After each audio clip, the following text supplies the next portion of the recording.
বলে, রব আমাকে যদি আর একটা স্বর্ণের পাহাড়ের মালিক বানাই দেওয়া যায়, আর একটা পাহাড়ের স্বর্ণের পাহাড়ের সে আশা করবে।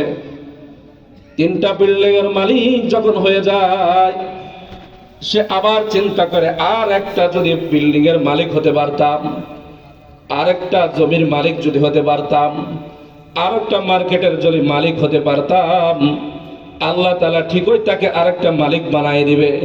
ওই নাফরমান বান্দা, না শুকরিয়া করা বান্দা, আবার আল্লাহকে বলবে, আল্লাহ আর একটা যদি মালিক হতে পারতাম কতই না ভালো হতো। আল্লাহ নবী বলেন, ও আমার উম্মত, দুনিয়ার কোন সম্পদ তার পেট ভরাতে পারবে না যতক্ষণ পর্যন্ত কবরের মধ্যে না যাবে। কবরের মাটি ছাড়া তার পেট কেউ ভরাতে পারবে না। এর জন্য মুসলমান কি করলাম এই জিন্দগির মধ্যে? ও মুসলমানের দল, আমি আপনি যদি নামাজিওয়ালা না হই, নেককার যদি না হই, পরকালে আল্লাহ তাআলা আমাকে আপনাকে ধরবে। আমার সন্তান যদি নেককার না